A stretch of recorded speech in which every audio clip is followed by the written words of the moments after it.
Good afternoon, everybody, and welcome to Press Box. John Carter again here with kind of our yearly visitors, the boys cross country team from St. Clair, and Coach Jon Davidson. John, good to see you again. How you doing? And we've got Brendon Parr, Donis Harris, Derek Leduc, Dan LaMontagne, Matt Bishop, Jack Pennywell, Tig McQueen, and Ray Hill. We got to get a prize just for remembering everybody. But, welcome, guys. Thank I know you. we got a couple veterans here, Tig and Brendon. Good seeing you again. Good seeing you too. And Coach, this almost feels like a kind of a predictable comment, but another great year from the cross country team. How have you been doing? Well, we started out real well this year. We went up to a new race at Benzie Central, which is up by Traverse City, and there was really good competition up there, and we got in a really fast course. And we did really well there. We placed third among some of the state's best teams, and then we've been getting better ever since. So a big invitation there to start. Does that kind of set off the season? Does that give you an idea of what you have? Yeah, absolutely, and it gives us an idea how we stack up. You know, we've always gone to the Marine City Invitational before, which is a good invite, but we wanted to see some different competition from the other side of the state.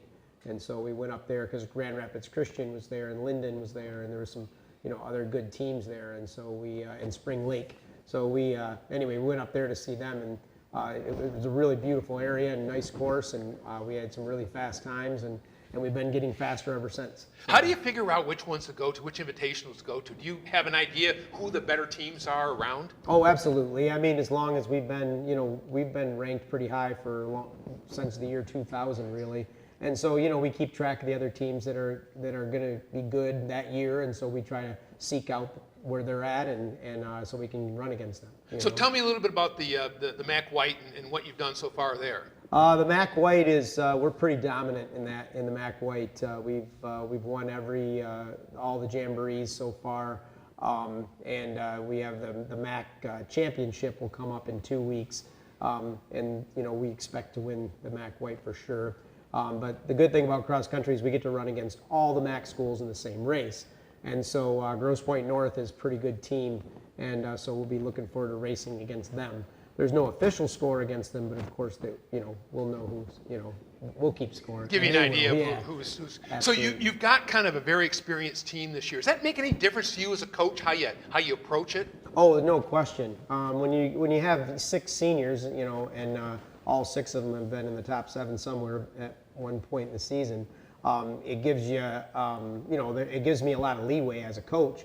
I don't have to explain a lot of things because they take care of that. They lead the younger guys, and they just know. And sometimes, like, if for some reason I can't be there right at the beginning of practice, I know they're going to get started, and they can do what's necessary, and I don't have to worry about it. So. Almost like a captain's practice. Absolutely, yeah, for sure. Brendon, are you tougher on some of the runners, you think, than coaches because you're one of the senior leaders here?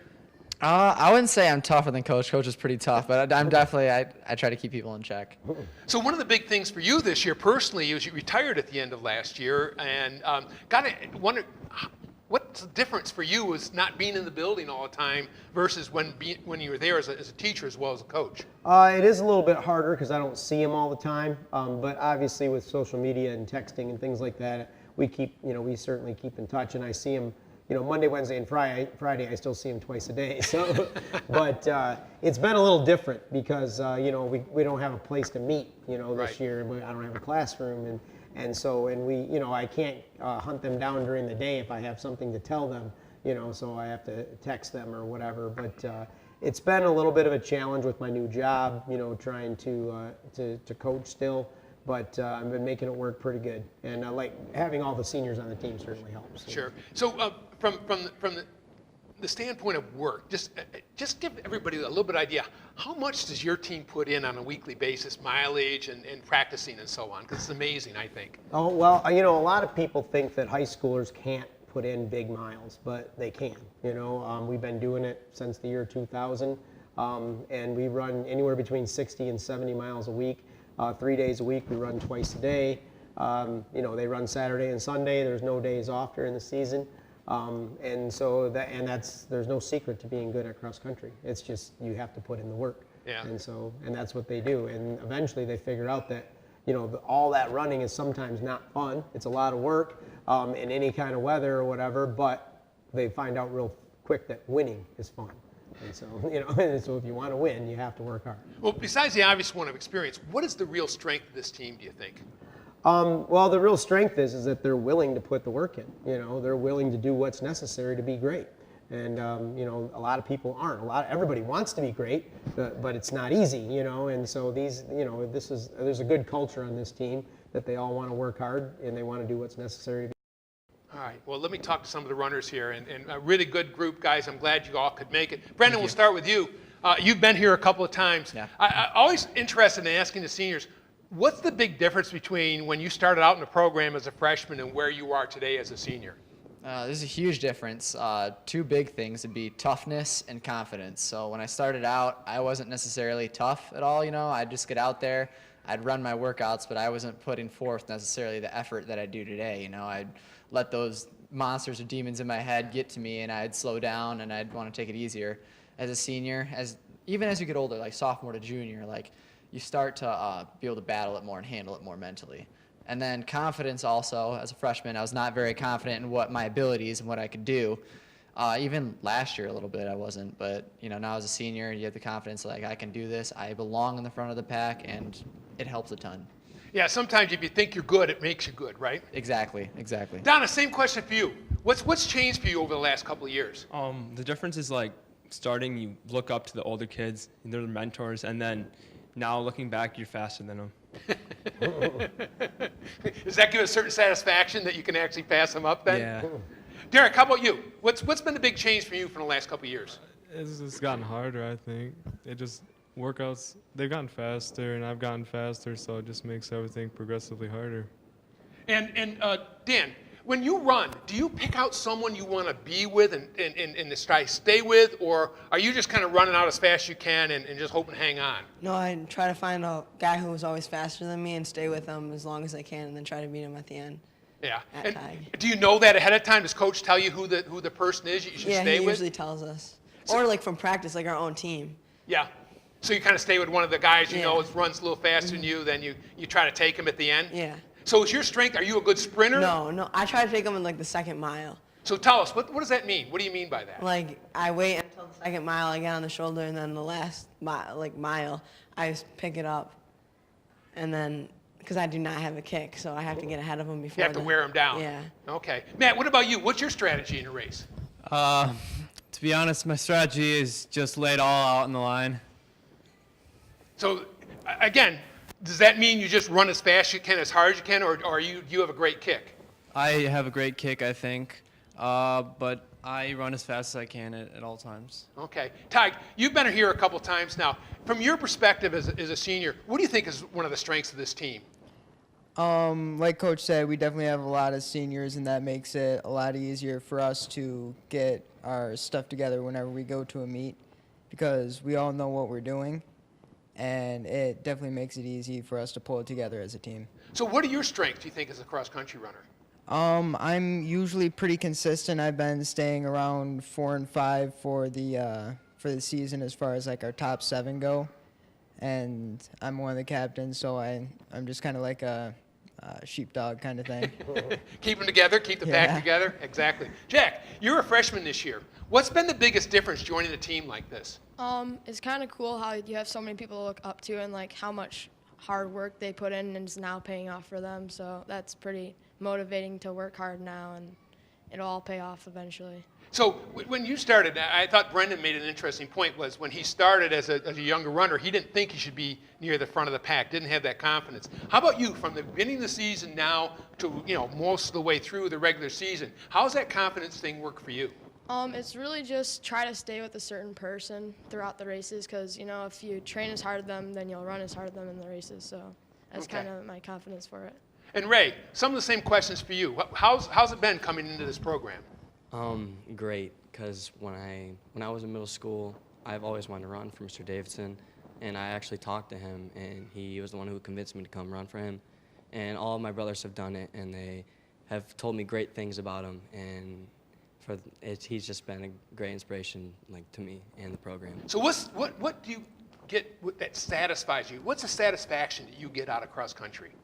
A lot of people complain about running, and yes, it hurts, but being one of the top teams and having such a great team, that is my satisfaction. Okay. And Donis, let's go back to you for a second. Coach mentioned a couple of these big invitationals, Benzie, and I know a lot of times you do the Algonac one, and is it Portage that you do a lot of? Portage, Yeah. So what's it like running those really big invitationals when I expect there's hundreds of runners around? How do you make sure you get your spot? Well, it's a lot different than the smaller ones because normally you're up front and now you're in a pack of 30, 40 people. So you kind of have to get out fast at the beginning so you don't get boxed in and then work your way up from there. So tell us, what does boxed in mean from people who aren't that experienced with running? Getting like closed in from other runners on each side of you because there's so many people running the same spot in the same place. Okay. And Derek, from your perspective, you run a lot of different courses. Is there a course that you like better than others, and why is that? I like Algonac a lot because it's pretty flat and there's a lot of woods in it. It just flies by, I feel like. So you don't have to run. What's the problem with going up hills? It just makes it a lot harder. It just makes me really tired. Yeah. So Dan, from your perspective, you look at the other guys on the team. Is there someone you try to emulate to try to run like them, or do you have your own style? Well, I look up to Parr because he's the fastest, but I always try to stay with Tig because he's faster than me. Okay. But I'm just asking from a style standpoint, is there a way of running? I mean, do you try to like stride like they do, or are you just trying to just stay up with them? I just try to stay with them. I do not have a good form. Okay. You're just kind of thrashing around I there? just kind of run. So Matt, from one of the things about cross country, unlike track, obviously track you're just going around and it's kind of the same thing. Cross country, there's different parts. Is it difficult running through the woods or ground that's not necessarily flat or maybe a little slippery like it was today? Well, it's actually really fun to do. I think I like running through the woods, but it's hazardous and you got to watch out for breaking ankles. But nonetheless, it's pretty fun to do that. Actually. Has anyone taken any spills going? Yeah, I think almost probably everybody's fallen at one time or another. Ty, tell us about that one. What happened? All right, last year at Holly, it was a torrential downpour, and there was probably 4 inches of water at least on the entire course. So every time you'd go to take a turn, you'd have people falling all over the place. I fell like twice, and I almost ran over Colin Higgins, who ran on the team last year, because he was right with me. And it was fun, don't get me wrong, but it was a little slower, and people were falling all over the place. Okay. So Jack, as a freshman this year, what were your goals coming in? What do you have goals set, and what were they? My original goal was just to break 17, but I did that my first race, so now it's just progressively getting better every race. Coach, do you find sometimes that freshmen, they come in and they don't know what they can do and they don't really have an idea of the kind of the universe of possibilities? I mean, that's always true with the freshmen. Jack's a little bit different than most normal freshmen, though. He had a pretty good level of confidence already. I think there was a learning curve for him to figure out what it actually means to run on a varsity team and run against varsity runners, but it didn't take him long to pick it up. And he's an uber competitive kid. So, but sometimes other freshmen come in. We have another freshman on the team, and he didn't even understand the whole concept of competition. And he's gotten better at that. So, but it just depends. A lot of times, it depends on the kid. How about you, Ray? What kind of goals did you have coming into the year? My goals was to make varsity, and I did much more than that. And currently, I want to break 17, and I'm at 17:08. So that's pretty good. So, I mean, and Coach, I know you usually talk about that magic 17 number, but if you've got this many kids who are all either at it or breaking it as a freshman, that's going to make you pretty confident. Definitely, yeah. I mean, that's kind of a magic number to get your top 5 under 17, or if you can get 6 and 7, that's great too. But then we're starting to look at competing for a state title again. Now you're talking about you got to get some more guys below 16:30. Right. So yeah. But you're always chasing zero in this sport. So you're never satisfied no matter what time you run. Yeah.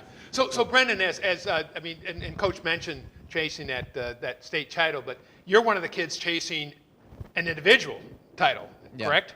So what are your goals this year?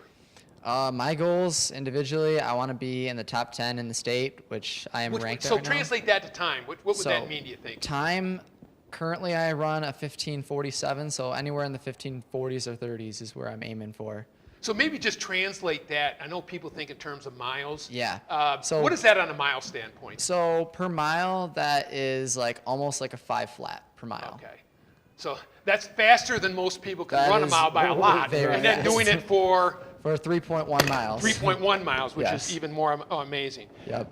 Donis, from a teen standpoint, and Coach mentioned you guys have state aspirations. What do you think have to do to make that happen? Well, we just got to keep working hard and putting in more work like we have been. We ran bad last week, but we just put it behind us and keep running hard, and hopefully it'll pay off. Okay. And Derek, from your perspective, what are the things you're trying to do in these next couple weeks, preparing yourself for these really, really big races? I'm trying to work really hard, and we don't have a race this weekend, so I'm working really hard this week to try to prepare for the next meet we have. I'm gonna try to have a big PR that meet and just run fast. Okay. And Coach, as I understand it, it goes kind of the MAC meet and then regionals and then states. Is that the sequence? Right. After this week, it's called the championship phase of the season. We switch up our training a little bit, and then we have the conference championship, the regional championship, and the state championship. Okay. All 3 Saturdays in a row. Dan, what do you think makes you a good cross-country runner? What characteristic or trait do you have that makes you a good runner? I like to work hard. I'm always working hard, and sometimes I'll get out of the loop and I won't want to go, but then a couple weeks in I'll be dedicated again, and I just want to keep running. Let's change the topic a little bit, Matt, with you. One of the things I like to ask the kids especially is, how is the sport that you've done translated to some other parts of your life? How has the work you've put into cross-country helped you with school? Well, it's definitely made me a more confident person. I think it's made me happier overall.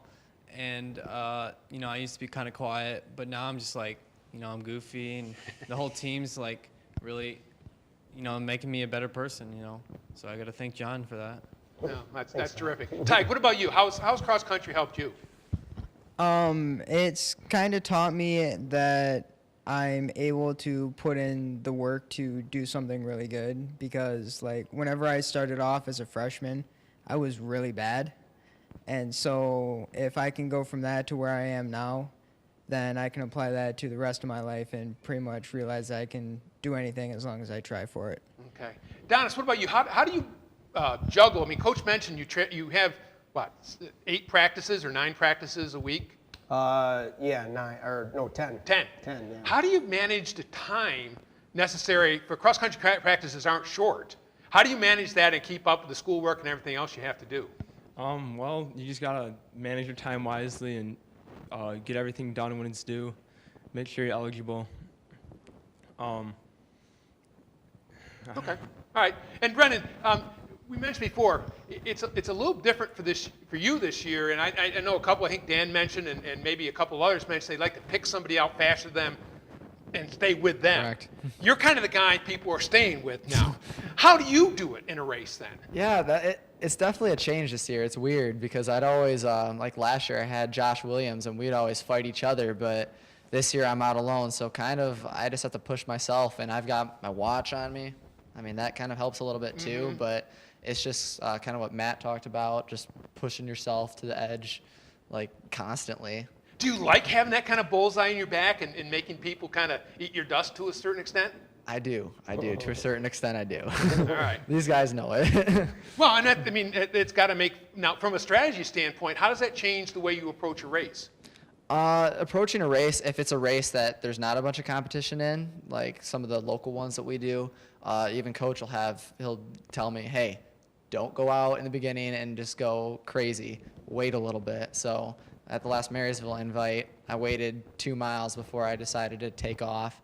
So that's how it goes sometimes. Yeah. I have to strategize it. Okay. Well, guys, really appreciate and having you get your ideas here. It's been great. Coach kind of mentioned that you got the MAC, you got regionals, you've got coming up. Tell us a little bit about how you manage the preparation for that last part of the season. Well, this week is kind of a really tough week training-wise because this is our last hard week before the championship phase. We train through everything. In Even fact, today when it's 40 degrees out and raining. 40 degrees and hailing. Yeah, we were out on the track because there's no such thing as bad weather, only weak people. So, that's a That sounds like something you said before. And so, anyway, we got out there because, we're going to have to race in weather like that, so we got to train in weather like that. We're still working hard. We don't taper until the week of states. Okay. Because we can train through MAC and we can train through regional. And then we can get ready for the state finals. And maybe explain what taper means for people who aren't that familiar with Well, the term. we're running 60, 70 miles a week. We'll taper it down to somewhere. The last week before states, we'll probably only run 50. Okay. Maybe 45. Which isn't a lot of people. That's much farther than most people run anyway. But for us, that'll be a nice taper, and we'll have fresh legs going into the state finals. Okay. And who do you think is going to be key competition at regionals and then at states? Well, at regional, it's mostly local teams, and this year we're kind of a standout there. Because you know what the times are, correct? Absolutely, and we've raced against every team in our regional several times. So we should be able to handle regional relatively easy. There are some good individuals that will push some of our guys, but our goal is to score under 20 points at regional because low score wins in cross country. And so, you might just explain what that means. How a score is determined. Score is determined by your place, your top 5 guys. So if you get first, second, third, fourth, and fifth, you score 15 points. And so we're going to try to get as close to that as we possibly can. That's our goal. And then for states, that's a little different story because there's some good teams out there. There's Corunna, there's Lansing Catholic who just moved in from Division III. They're very good. There's Fremont, and Chelsea looks really good this year. So there's about 5 teams that are like fighting it out, maybe 6 teams that are fighting it out right at the top. And really, it's kind of looking like it could be almost anybody's race right now. That's amazing. So how do you know? I mean, it's got to be almost chaos. I mean, with all the runners, and I would think one place difference among hundreds of kids can make a big difference in terms of who wins. There's no question. I mean, one guy falling off or getting passed by 3 guys right before the finish line, that can cost you the meet. And at state finals, cross country is one of those. It's a sport where you don't know when the race is over. You don't know who won. You know the individual, but you don't know the team, and it takes a while. So you have to go sit in front of this window and wait for them to put the sign up. And that's pure hell, to be honest with you. So do you do speed work or something to help with that last part of the race to make the kids get prepared? Yeah, we do a lot of speed work. This week we're doing 3 of them. That's where we were today. We were on the track doing speed work, 400 repeats, 200 repeats, mile repeats. I'm sure the guys like that. I think they do like it. So it's because they know it makes them faster. And it means what are you going to do at the states, right? Absolutely. And how important it is. That last 100 yards into the chute is crucial. Sure, I would think with that absolutely. many people running. Well, and it's not just about the final stretch either. It's about the turnover during the race. Keeping your pace up. Staying with the people you're supposed to stay with, not falling off, that kind of stuff, which we all work on during practice. I scream and yell at them all the time, and so it's just. I think I coach cross country a little bit different than most cross country coaches. I'm super intense, and I actually had a dad say to me one time, like, "Dude, you should coach football." And I'd be like, "Yeah, but cross country's better, so I'm going to coach that." So, Brendon, just kind of finishing up with you, I understand you're thinking about running in college. In fact, a couple guys are. So tell us a little about your plans. So I've been contacting colleges since like the end of my junior year. So obviously there have been offers from smaller places around lately. But I'm looking at some D2 colleges, specifically Wayne State and Grand Valley State. Okay. So those 2 both have good programs, and I can just say I'm excited. What about other guys? Are anybody else thinking of running after school or after high school? Don't know yet, huh? If the opportunity comes up? Well, Yeah, at this point in the season too, like it's kind of early. You're able to wait all the way until the end of track season, even Right, too. So right. around, I think May 1st, if I'm certain. Not, I think I'm right about that. Yeah. Yeah. Somewhere around then is the last day that you can say, "Hey, I'm running here. I'm going to sign with you." So. well, and obviously Yeah. you're focused on you're closing out your season the way you Yes. want to close it out right now as well, Right, right? right. Yeah. Well, Coach, again, always appreciate you coming in. It's a tremendous season. Wish you the very, very best of luck to you and your runners and all the kids that participate in the cross-country team. It's been a great legacy champion for St. Clair, multiple state champion winner, and again, wish you the best this year as well. Thanks for coming in. Thanks. All right, everybody, that's it for our press box today. We'll be back next week with another show. It's John Carter saying goodbye and see you again soon.